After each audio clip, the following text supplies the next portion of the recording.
बिस्मिल्लाहिर्रहमानिर्रहीम। अस्सलाम वालेकुम। आप देख रहे हैं वन टीवी और अब तक के न्यूज़ बुलेटिन के साथ मैं हूं इरफान इम्तियाज और मैं हूं अनम नकवी। सबसे पहले न्यूज़ हेडलाइंस। वज़ीर आज़म इमरान खान आज फिर सियासी पावर शो करने को तैयार। इमरान खान आज हाफिजाबाद जाएंगे। अवामी राब्ता मुहिम में जलसा आम से खिताब करेंगे। जिला के लिए तरक्याती कामों का ऐलान मुतवक्के। वज़ीर आला पंजाब उस्मान बुज़दार भी वज़ीर आज़म के साथ होंगे। हाफिजाबाद रवानगी से कबल वज़ीर आज़म ने सीनियर पार्टी क़यादत को वनिकाला बुला लिया। कौमी असम्बली का इजलास बुलाने पर मुशावरत। मुस्लिम लीग काफ हुकूमत की इत्तेहादी रहेगी या नहीं, फैसला आज हो जाएगा। मुअन्नस इलाही वज़ीर आज़म से मुलाकात करके फैसले से आगाह करेंगे। वज़ीर आज़म से मुअन्नस इलाही से मुलाकात से कबल काफ लीग की सीनियर क़यादत की बैठक भी आज होगी। चौधरी शुजात का कहना है तहरीक अदम एतमाद पर किसी कशमकश का शिकार नहीं, आज हतमी फैसला हो जाएगा। वज़ीर आज़म के खिलाफ तहरीक अदम एतमाद कामयाब बनाने के लिए शहबाज शरीफ सरगर्म। पार्टी अरकान असम्बली को आज इशाइये पर मदऊ कर लिया। शहबाज शरीफ मुतहिदा अपोजिशन और हुकूमती इत्तेहादियों से रवाबतों पर अरकान असम्बली को एतमाद में लेंगे। शहबाज शरीफ कल अपोजिशन क़यादत के साथ बैठक में आइंदा का लाहे अमल भी तय होगा। अपोजिशन का वज़ीर आज़म के साथ सदर स्पीकर पर भी वार का प्लान, अपने पत्ते शो कर दिए। स्पीकर के खिलाफ तहरीक अदम एतमाद के लिए 100 अरकान ने दस्तखत भी कर दिए। स्पीकर के खिलाफ तहरीक जमा हो गई तो इजलास की सदारत नहीं कर सकेंगे। सियासी हलचल में हुकूमती इत्तेहादी आमने सामने आ गए। वज़ीर दाखिला शेख रशीद ने काफ लीग को ब्लैकमेलर करार दे दिया। कहा इनमें से नहीं जो 5 नशिस्तों के साथ वज़ारत आला के लिए ब्लैकमेल करते हैं। मुअन्नस इलाही का सख्त रद्द अमल। कहा शेख रशीद दौरे तालिब इल्मी में मेरे बुजुर्गों से पैसे लेते रहे। कामल अली आगा ने शेख रशीद से मुआफ़ी मांगने का मुतालबा कर दिया।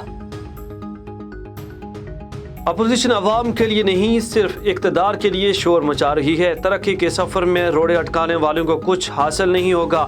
वज़ीर आला पंजाब उस्मान बुज़दार का मुख्तलिफ अज़ला के अरकान पंजाब असम्बली से मुलाकातों में ज़ाहिर ख्याल। उस्मान बुज़दार से मुलाकात करने वालों में अब्दुर्रहमान खान, आदिल परवेज़ गुज्जर, गुर्रेज़ गोंदल, उमर फारूक और राना शहबाज शामिल हैं। मुल्तान से पीटीआई के एमएनए मलिक अहमद हुसैन पार्टी क़यादत से नाला। कहते हैं तहरीक इंसाफ अवाम को इंसाफ देने से गुरेजा है। कब्जा ग्रुप पर वज़ीर आज़म को सबूत दिए लेकिन कुछ ना हुआ। सिर्फ इमरान खान के दोस्तों और वज़ीरों के काम हो रहे हैं। इस्लामाबाद में पीटीआई के ज़ेर तमाम ओवरसीज़ कन्वेंशन मशीर पार्लिमानी अमूर उमर बाबर अवान का कहना है इमरान खान की वजह से सारे चोर इकट्ठे हो गए मगर अवाम इनको छुपने नहीं देंगे। मुल्क में आइंदा हुकूमत भी तहरीक इंसाफ की होगी। वज़ीर मुमलिकत इत्तलात फ़र्रुख हबीब बोले इमरान खान पर अदम एतमाद नहीं, एतमाद प्लस होने जा रहा है। ओवरसीज़ पाकिस्तानी भी वोट के हकदार। आज़ाद खारजा पॉलिसी पर वज़ीर आज़म के शुक्रगुजार।